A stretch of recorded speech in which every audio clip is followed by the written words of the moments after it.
पत्रकार गौरी लंकेश हत्या के मामले के आरोपी श्रीकांत पंगारकर को लेकर शिवसेना के मुखिया और महाराष्ट्र के मुख्यमंत्री एकनाथ शिंदे ने बड़ा फैसला लिया है।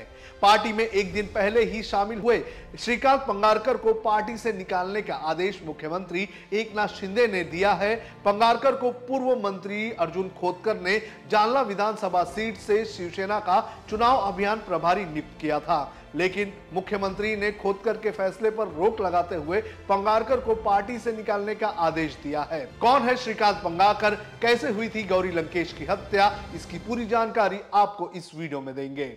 नमस्कार, आप देख रहे हैं लोकमत हिंदी और मेरा नाम है सोनू कनौजिया। सबसे पहले जान लेते हैं कि कौन थी गौरी लंकेश और कैसे हुई थी उनकी हत्या। गौरी लंकेश एक स्वतंत्र पत्रकार थी। लंकेश पत्रिका नाम से वो एक मैगजीन चलाया करती थी। इस पत्रिका को उनके पिता ने 40 साल पहले शुरू किया था।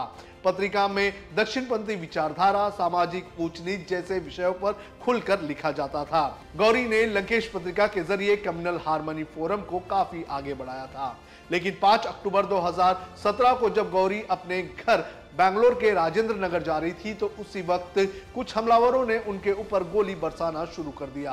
पुलिस के मुताबिक गौरी जब अपने घर का दरवाजा खोल रही थी तो उसी वक्त उनके ऊपर हमला किया गया था। गौरी को 2 गोलियां लगी थी, जिसकी वजह से उनकी मौत हो गई थी। गौरी की हत्या के बाद पूरे देश से प्रतिक्रिया आने लगी थी, जिसके बाद मामले की जांच शुरू करते हुए 8 आरोपियों को गिरफ्तार किया गया था। अब तक इस मामले में कुल 16 आरोपी को जमानत दे दी गई है। वहीं 9 अक्टूबर 2024 को ही इस मामले के 8 आरोपियों को कर्नाटक की एक सेशंस कोर्ट द्वारा जमानत दी गई थी। अब महज 2 ही आरोपी इस मामले में जेल में बंद हैं। अब बात करते हैं श्रीकांत पंगारकर की। जानकारी के अनुसार श्रीकांत पंगारकर के पिता बीजेपी में थे, लेकिन श्रीकांत शुरू से ही आक्रामक हिंदू थे, इसलिए वो शिवसेना में शामिल हुए थे। 2 बार पार्षद बनने के बाद उनका टिकट काट दिया गया था। फिर उन्होंने अपनी पत्नी को निर्दलीय तौर पर मैदान में उतारा था, लेकिन वो हार गई। पंगारकर पर लंकेश मामले में हथियार चलाने की ट्रेनिंग में शामिल होने और हथियारों की व्यवस्था करने का आरोप लगा है। इसके साथ ही उन पर नाला सोपारा हत्यार मामले में भी आरोप लगे हुए हैं। महाराष्ट्र एटीएस ने उन पर 2017 में सनबर्न म्यूजिक फेस्टिवल में हमला करने की साजिश रचने का आरोप लगाया था। फिलहाल वो दोनों मामलों में जमानत पर बाहर है। उन्हें पिछले महीने ही गौरी लंकेश हत्या के मामले में जमानत दे दी गई थी।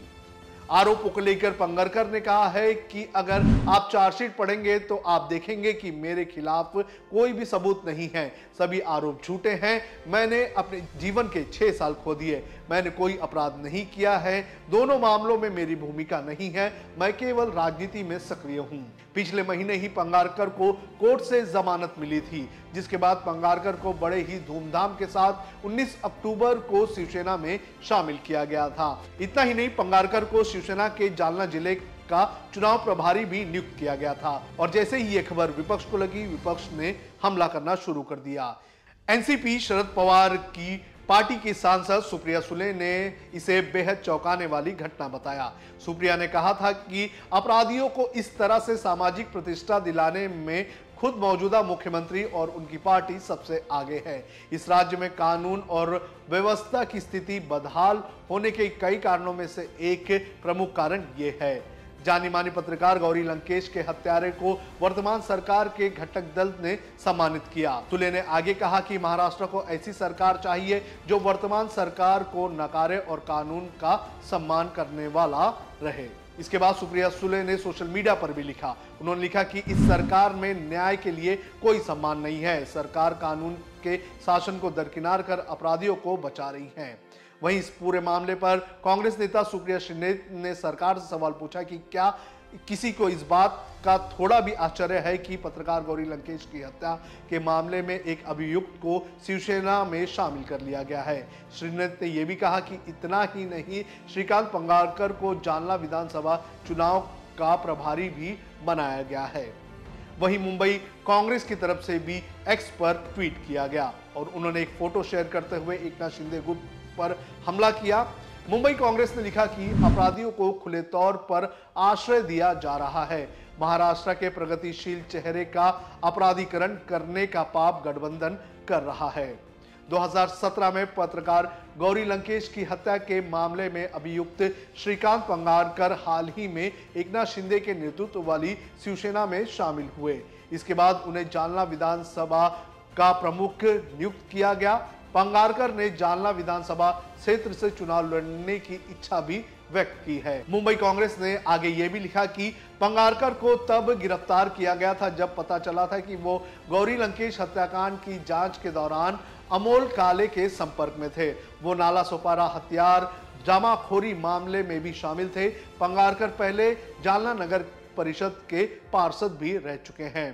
हालांकि जब आरोप लगे तो शिवसेना ने इस मामले में अपना रुख साफ करते हुए यहां तक कह दिया कि पंगारकर के आरोपों को लेकर फैलाए जा रहे नैरेटिव को सिरे से खारिज करते हैं।